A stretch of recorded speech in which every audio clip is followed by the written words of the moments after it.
on the writer of this book. After Malachi, God would be silent for many hundreds of years until the silence is broken by John the Baptist. For a long time, for hundreds of years, there would be no revelation, no teaching. So the Lord closes the New Testament with a book where we see a lot of his anger for the people. And God would remain silent for a long time, for centuries, until the silence was broken by the voice of the one crying in the wilderness, John the Baptist. Malachi 1, verses 1 to 5, opens with an oracle. An oracle of the word of the Lord to Israel through Malachi. I have loved you, says the Lord. But you ask, how have you loved us? Was not Esau Jacob's brother, the Lord say?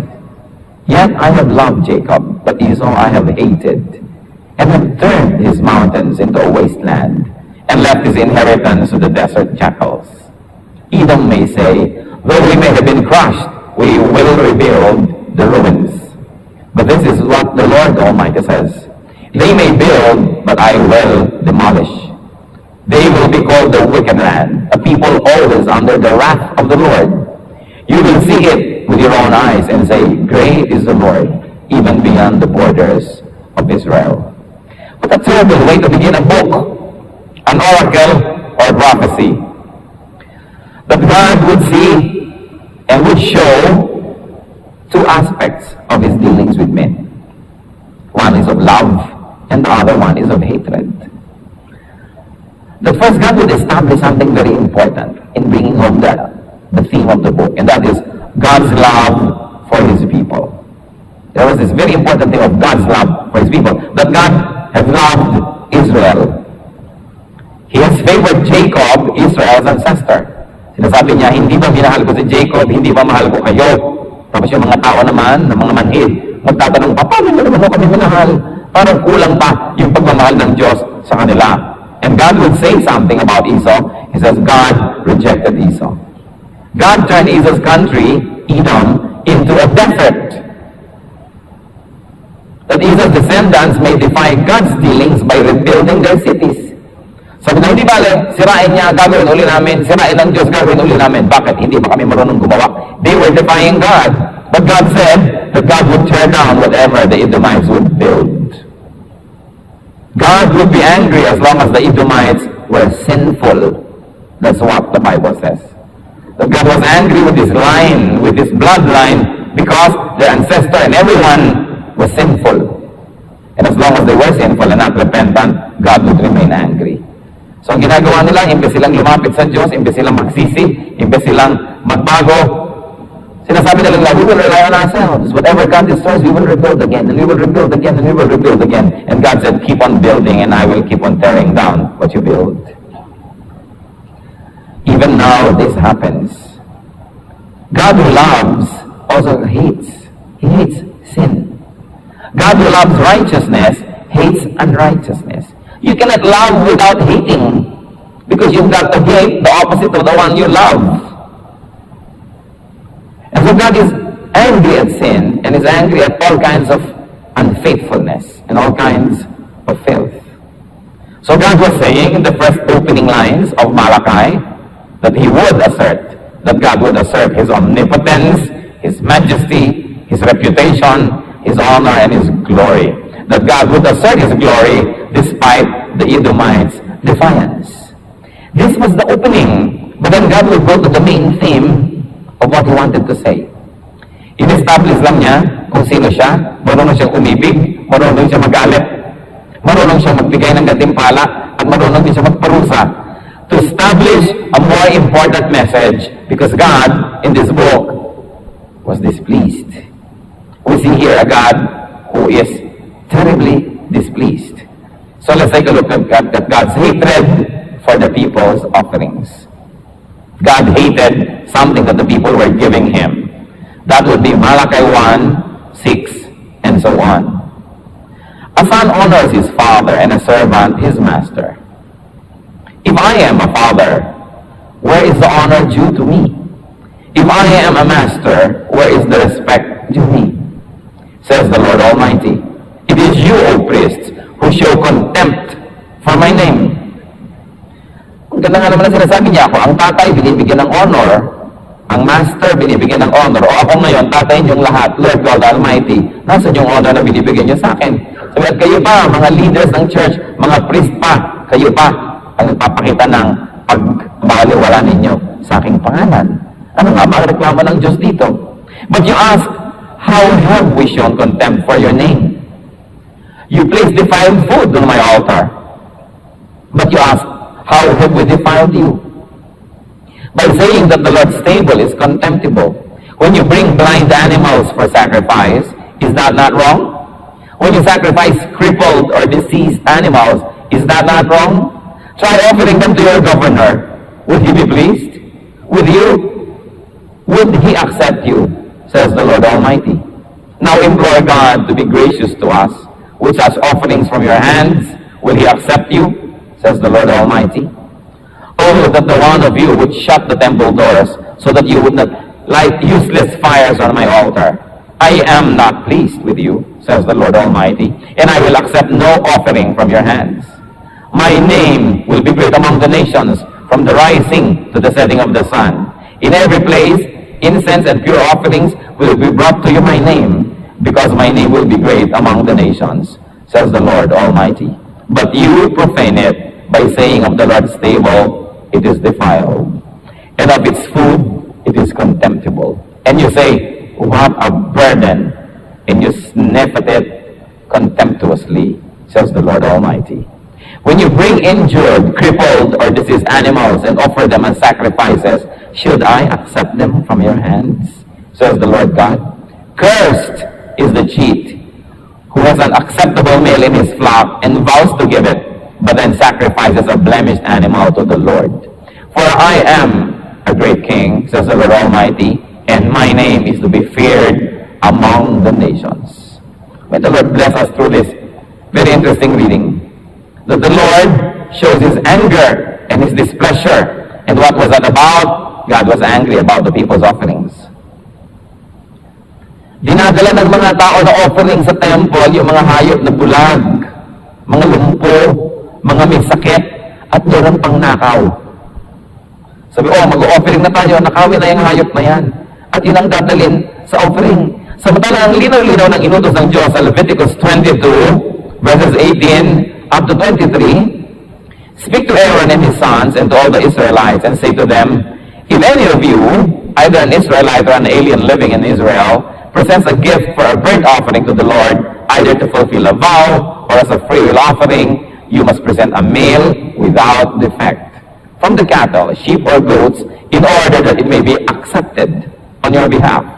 Do not bring anything with a defect, because it will not be accepted on your behalf. When anyone brings from the herd or flock a fellowship offering to the Lord to fulfill a special vow or as a free will offering, it must be without defect or blemish to be acceptable. Do not offer to the Lord the blind, the injured, or the maimed, or anything with warts or festering or running sores. Do not place any of this on the altar as an offering made to the Lord by fire. You may, however, present as a free will offering an ox or a sheep that is deformed or stunted, but it will not be accepted in fulfillment of a vow. In other words, napakalinaw ng inuutos ng Diyos. Kung kayo may ipinanata, meron kayong isinumpa, may ipinangako kayo, meron kayong mga dadalhin, kailangan walang defect. Ang mga tao, anong ginagawa nila, dinadala nila? Nagdadala na sila ng mga bulag, yung mga hayop na ang dami-daming sugat, may mga galis. Pagkatapos pag nandun na sa altar nila, sabi, kadiri naman yung mga nandyan. Sila ang nagsasabi, they were saying, this food is defiled, walang kwenta. Pero sila mismo ang may dala. Sabi nila, hindi nyo ba ako na-insulto niyan? Ako na king of heaven and earth, who gives you everything. Tapos ang ibibigay nyo, ganyan lang. Mga tira-tira, binemenos, tinitipid nyo ang inyong mga offering. Yung mga mabibenta ng mahal, ipinemaintain ninyo, o yung kayo ang kakain, tapos yung pinapadala nyo sa temple, mga ganito.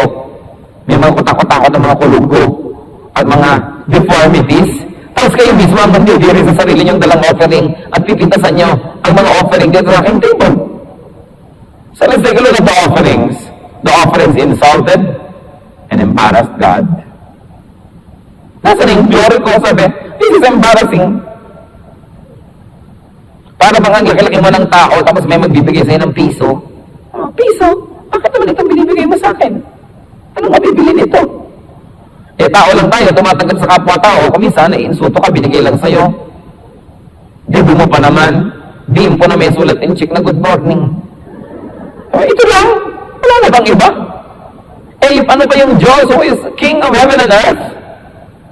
Sabi mo, ganito ba ako ka-cheap? Ganito lang binibigay nyo? And yet the people were cheapening their worship. So the offerings express contempt of God's altar. Yun ang contempt of human court. Malaking bagay na yun. Pwede ka na makulong eh. Yung pang contempt of God's altar, hindi yata yun biro. Yung offering ng mga tao, it was equal to saying, what's so great about the Lord? Pwede na yan. At alam nyo, yan ang sakit ng mga Kristiyano hanggang ngayon. Yung bang, pwede na ito. Kakanta, hindi memoryahin ang kanta, pwede na yan. Sasayaw, hindi nagpa-practice, pwede na yan. Mag-o-offering, sila-pula po ang ilalagay sa offering, pwede na yan. Diba? Tapos yung mga 3 personas, laging dinadala sa Rustans. Tapos yung mga si Bonifacio, pwede na yan sa offering. Rizal. No? So, pwede na yan. Hanggang ngayon, sakit yan ng mga tao. Sabi ng Diyos, nakaka-insulto kayo ah. Ano ako, Diyos ang barya-barya? Diyos na ganyan-ganyan lamang. People, through their offerings, dishonored God. They dishonored God. So, subukan nyo ibigay sa inyo mga gobernador kung tatanggapin niya binibigay nyo. At kung makakakuha kayo ng pabor sa mga gobernador nyo dahil yan ang binibigay nyo. Tapos ako, ng Diyos na nasa langit, ganyan lang. How can your offering be acceptable to the all-powerful God? So the offering also displeased God.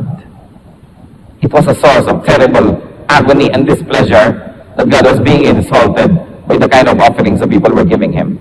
So the offerings, because of that, were useless and unacceptable.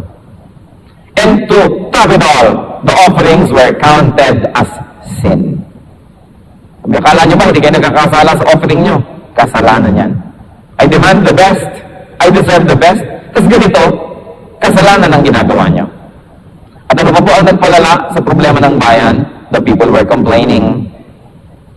The people considered offering to God a burden. Sabi niya sa verse 13, sabi ni Lord, and you say, what a burden! And you sniff at it contemptuously, says the Lord Almighty. Nabibigatan pa kayo ngayon, nagre-reklama pa kayo na nag-offering. Para ngayon din ang mga tao, naku, ang hirap-hirap ka ng buhay. Meron pang donasyon, wala bang libre. Ang mga tao, lagi na lang gusto kabig ng kabig. Pagka sa Diyos hingi ng hingi, pagka magbibigay na ang kukunat. Lagi na lang, wala bang libre, wala bang discount. Puro ganon.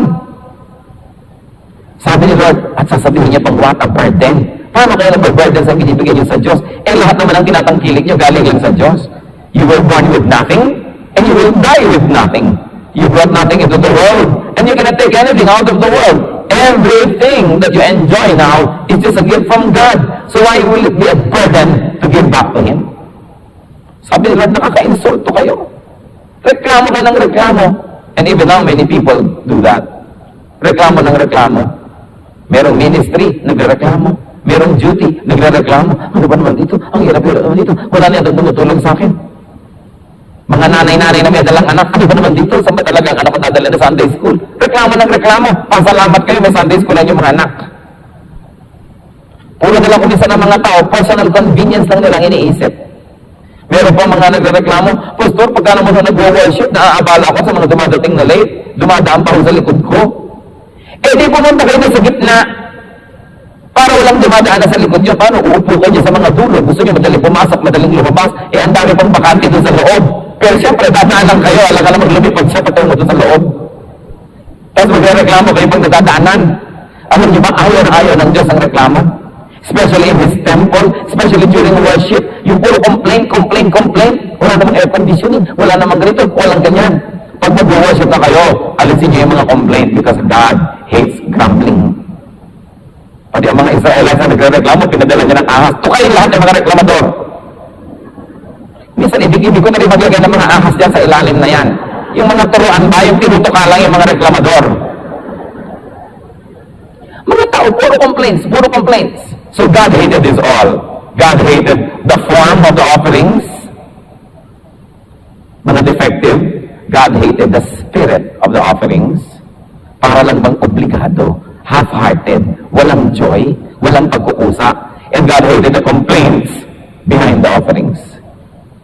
Nabasa niyo naman yung scripture. Hindi ko na kailangan yung dead to him. Akala natin lagi para ang Diyos ay yung bang cuddly, nice grandfather with white hair dito na kahit ano na lang gawin nating mga kapilyo. Ang pilyo mo naman, ang cute mo. Hindi ganoon. Marunong magalit ang Diyos. Marunong siyang ma-offend. At ano nangyayari? What was God's response to the unacceptable offerings? Of course, rejection of the offering and of the people. He rejected them all. Verses 9 and 10. Now implore God to be gracious to us. Yun daw ang prayer ng mga tao.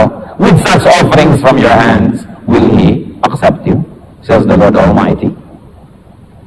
At ang lakas ng loob niyong manalangin. At ang lakas ng loob niyong magdasal at humingi sa Diyos. Sabi, sa palagay niyo ba, sa ginagawa niyo sa akin, hidingin ko mga dasal niyo? Ang kapal niyo. Kulang na lang dyan na sabihin na Lord, meron pa kayong sikmura na humingi. Sabi niya, now implore God to be gracious. Sabi, with such offerings for your hands, do you think I will accept you? Oh, that the one of you would shut the temple doors so that you would not light useless fires on my altar. I am not pleased with you, says the Lord Almighty, and I will accept no offering from your hands. Sabi ni Lord, bakit di nyo na lang isara yung temple? Ilak nyo, ikandado nyo, huwag na lang kayong pumasok, huwag na lang kayong maglagay ng apoy para doon ilagay yung offering. Kasi kahit anong gawin nyo, hindi ko na matatanggapin. Nagsasayang kayo ng pagod nyo. Isara nyo na lang, maglimutan na tayo. Inyo na yung inyo, akin yung akin. Laban kayo doon. Pag sinabi ni Lord yan, o sige, inyo na yung inyo, akin na lang yung akin. Gusto nyo? Sabi, Lord, hindi ba bakas tayo? Siyempre, gusto natin kabakas ang Diyos. Panalo ka, kung kabakas mo siya, dami niyang binibigay. Pero bakit yung iba, ayaw nila magbigay? Yung akin, tapos hingi ka na hingi sa Diyos, baka gusto mo sige, walay na lang, kanya-kanya. Ganyan ang nangyayari sa maraming tao, mga kapatid. Ba't natin ito pinag-aaralan? Kasi nagre-repeat pa ito eh. Hanggang ngayon ang mga tao, reklamador, ang mga tao, hindi magbigay ng best, kung ano na lang, mga mairaos na lang, pakitang tao na lang, tapos may reklamo pa. Pero ang lakas ng loob magdasal. Pag nawala ng preno yung sinasakyan, ang lakas ng loob magdasal. Sabi lang, ba't ka nagdadasal? Nag-offering ka ba? Ba't ka humihingi ngayon ng preno? Pagka nagkasakit na at eto na ngayon, inaagaw na ni Kamatay, ang dasal ng dasal. Sabi na, sige ka nang hingi. May pinatago ka ba? Nasa na binigay mo? Withdraw ka ng withdraw, may dineposit ka ba? Actually, this is what the verses are saying. Napaka-polite lang ng language. Pero yun na rin ang laman. So, what was God's response? Rejection. What else? Displeasure. Kung minsan nga aso lang, ayaw mong inisin, makakakagatin. Amo mong tao, ayaw mong inisin, makaka-demote. Bakit mo iinisin ang Diyos? Ano laban mo doon? Naiinis siya sa mga walang kwentang offering. At ano pa ang kanyang response? Curse for the cheater and the unfaithful. Cheating ang tawag niya doon. Kasi ang hinihingi naman ng Diyos, kanya rin ay galing sa kanya. Sabi sa verse 14, cursed is the cheat who has an unacceptable male in his flock and vows to give it, but then sacrifices a blemished animal to the Lord. For I am a great king, says the Lord Almighty, and my name is to be feared among the nations. Sabi, may sumpa sa mga mandaraya. Yung mga taong nagpapalit ng isip, sinabi na, ay, ang ganda naman itong ipinanganak na aking flock, i-offer ko kay Lord. At nung lumaki, ay, sobra palang maganda, parang sayang. Wala ba tayo dyan medyo may kapansanan? At yun ang ibibigay, pinanghinayangan. Marami mga ganun kumisan. Gagawa ng commitment kay Lord, pagka spiritually high, tapos mamaya, kukubabawa ng mga espiritu, manghihinayang. Hindi tinutupad ang kanilang mga pangako. Hindi tinutupad ang kanilang mga pledges. Kinakalimutan ng mga sumpa sa Diyos. Nanunumba lang pagka nasa panganib, kung may kailangan, pag guminhawa na, kalimutan na, sabi, Lord, joke only. Dahil lumampas na sa peligro. Maraming ganon, pag lampas na sa peligro, joke only na lang yung kanilang mga pangako sa Diyos, nalilimutan. Sa palagay niyo ba, nalilimutan ng Diyos? No. Sabi niya, my name is to be feared among the the nations, huwag kayong makikipagbiruan sa akin sapagkat hindi ako nakikipagbiruan. Parang ganda na sinasabi ni Lord. So, God's glory, God's faithfulness, and God's love demands the best offerings. Hindi tayo nagbibigay sa Diyos when we are giving the best offering. Tayo nagsusukli-sukli lang ng kanyang kabutihan. Nagbabayad-bayad. Hindi kayang bayarang buo, pero nagbabayad-bayad. In the best of what we can do. Kung minsan mahirap sa mga preacher ituro na itong mga bagay, nagmumukhang parang self-serving naman yata yan, baka gusto lang niya mag-fundraising. But this is the word of God, and you cannot deny the people these wonderful truths. Marami kasing mga tao naghihirap, maraming tao hindi nila natatanggap ang blessing, ang natatanggap pa nila sumpa, just because they don't know na ang ginagawa nila, kinakamuhian pala ng Diyos. Dapat imulat ang mga tao. Dapat nilang malaman na kadalasan sa ating mga paghihirap, sa ating mga miseries, tayo yung manufacturer. Tayo yung author. Sapagkat kung gusto kang pagpalain ng Diyos, napakahirap ba noon para niya hindi magawa. Pag gusto ng Diyos, walang nakakapigil. Pero pag ayaw ng Diyos, walang nakakapilit. So ang tanong, nasan yung blessing ni Lord? Di ba ang yaman niya? Ba't ang hirap ko? Bakit ako hirap? Bakit ako pagod? Bakit walang mangyari? Eh, hindi kami na-bless. Mahirap na maintindihan yun. Kasi kung gusto kang i-bless, madali sa Diyos yun. Ngayon, kung hindi tayo binabless, magtanong-tanong tayo, maramot ba ang Diyos? Hindi naman. Mahirap din ba siya? Hindi naman. Eh, bakit? May problema kaya siya? O ako ang may problema? Pero madalas kasi, bihirang-bihira naman sinisisi natin ang ating sarili. Kadalasan sinisisi natin ang iba. Yung sisisihin mo ang economy, sisisihin mo ang presidente, sisisihin mo kahit Diyos. Pero ang point, kung gusto ng Diyos na padalang ka ng pagpapala, walang makakapigil. So pag wala yung pagpapala, magtanong-tanong ka, Lord, bakit po? Sige, tanong ka pa. Parang hindi mo alam. Diba? Nang uripot mo. Ang reklamo mo, ang ganyan-ganyan mo sa buhay, hindi mo kayo na-honor. So by will I honor you? Napaka-importante po, tingnan natin ating sarili. Siguro meron mga mangilang-ngilan na napaka-godly, napaka-righteous, tapos mahirap pa rin yung nangyayari sa buhay. Baka naman trial, pero paminsan-minsan lang yung trial, kadalasan chastisement yan. Pero meron din, na matutuwid naman, pero nahihirapan, kasi dumadaan sila sa panahon ng trial. Pero konti yun, kadalasan bunga ng ating mga kamalian ang nangyayari sa ating buhay. God is particular. God is interested with what people offer to Him. Not because He needs the offering by itself, but because the offering honors Him or dishonors Him. Matapos mo nang ibigay sa Diyos, dinidistribute din niya, pinapamigay din niya sa iba. Hindi naman para sa Kanya yun . Katulad mga offering hinihingi niya para sa temple, para yung temple ma-maintain, para ma-support yung mga teachers, yung mga workers doon, yung mga priests. Hindi naman para sa Kanya . Para rin doon sa temple. At yung temple naman, kung well-supported, well-funded, cared for, the temple can also care for the people in return. Ganun to, babalik din sa tao. In other words, ibinibigay mo lang doon para rin bumalik sa'yo. So kung gusto mo tipirin yung sarili mo, tipirin mo yung binibigay mo, din yun babalik din sa'yo. Sapagkat sa Diyos naman, kung ano yung binibigay mo, yun ang bumabalik sa'yo .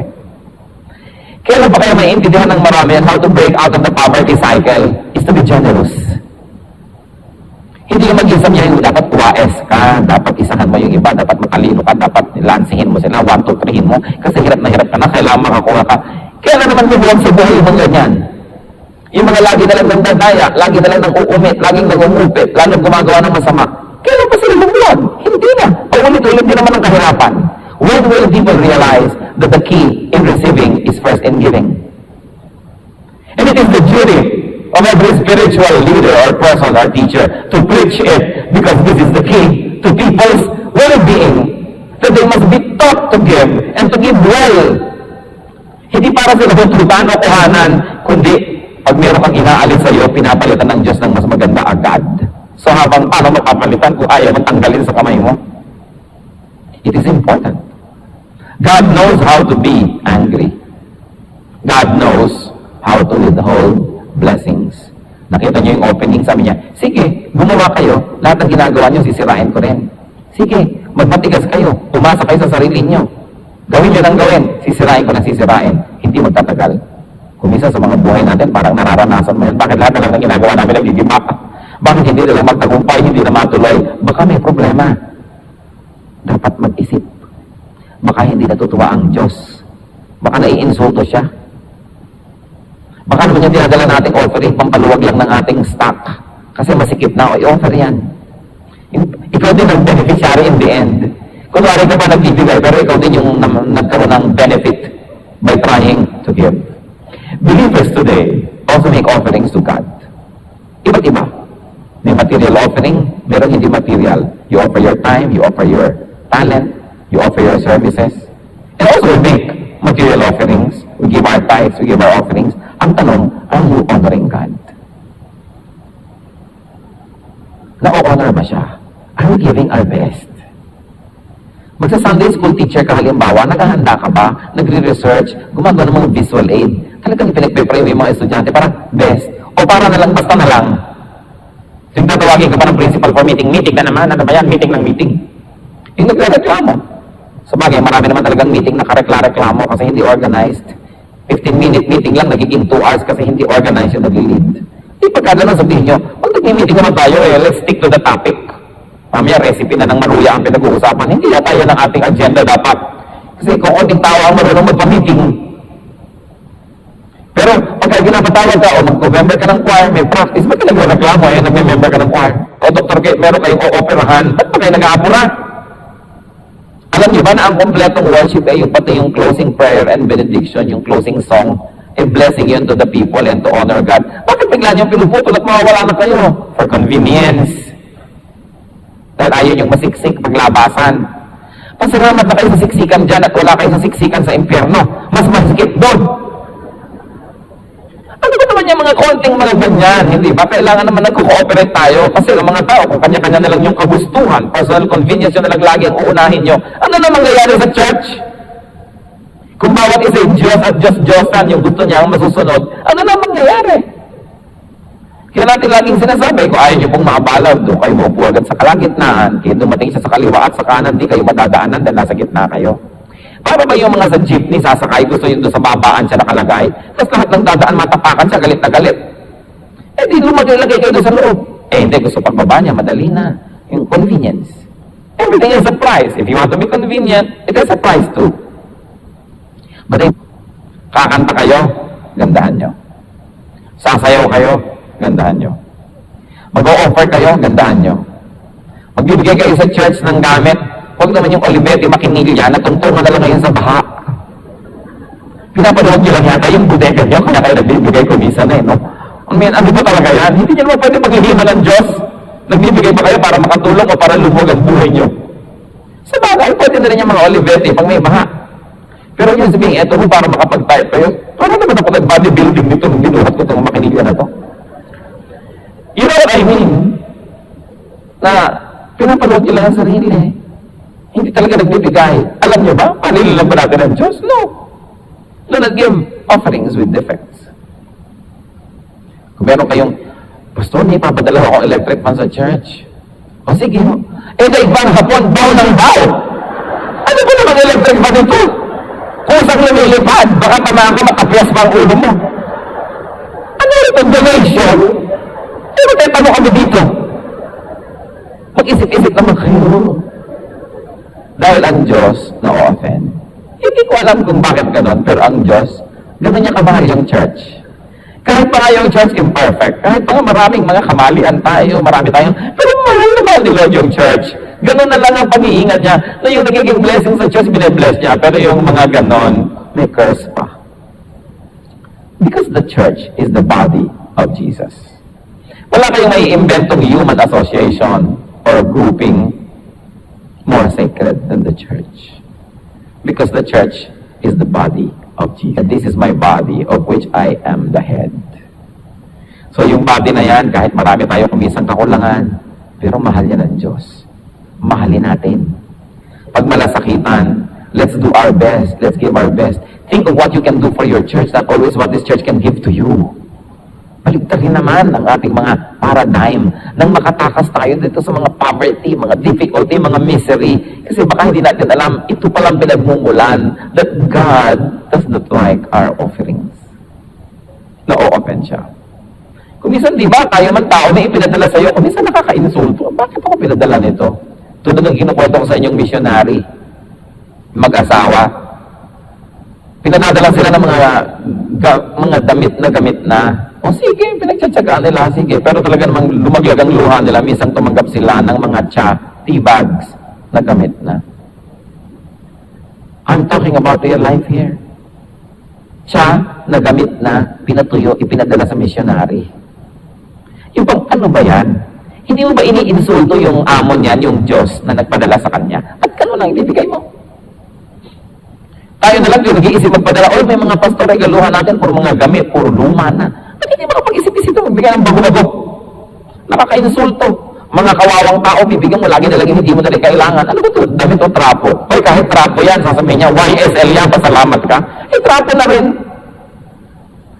Ano ba yung puso natin, asan? Hindi naman mahirap pag-aralan yung itinuturo ng Bible ng generosity at giving. Paulit-ulit yun ang tema. Kailan pa tayo tatablan? Na maging totoo. Na yung nadidinig natin, maging totoo sa buhay natin. Hindi lang maging ideya.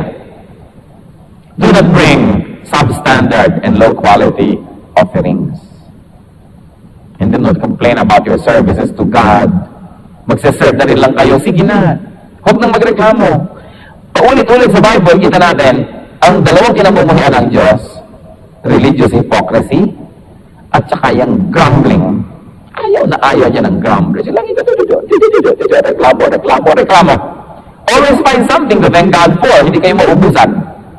Pero pag you always look for something to complain about, hindi rin kayo mauubusan. But look, kung naghahanap kayo ng nakakasaya, kung naghahanap kayo ng nakakalungkot, di ba kayo din ang lumilikha kung sasaya kayo o lulungkot? Kaya importante. Make sure your offerings are acceptable, that they are the best, and that they are proportionate to God's supply. Proportionate. He has restored Israel from captivity. He also has restored us from captivity, from darkness. God has been so good. Give offerings that God loves. Ano ba yun? Talent, time, treasure. God is looking for offerings. Because the offerings tell Him that we submit to Him, that we honor Him. Let's bow before the Lord and review the way we deal with Him. Paano ba tayo mag-offer sa Panginoon? Mag-offer nga ba tayo o hindi? Are we faithful? Are we giving our best? Yung mga best people in their fields, technicians, teachers, specialists, ang sanlibutan lang ba ang nakikinabang sa binigay sa inyo ng Lord na kakayahan, karunungan, edukasyon? Sinusundan nyo ba yan sa church? Nagsasabi ba kayo, ako, meron ako alam sa ganitong area, I surrender my talent, and I volunteer my services. Yung mga ibinigay sa inyo ni Lord ng mga kakayahan, karunungan, kapangyarihan, ginagamit nyo ba yan to glorify God o pang inyo lang?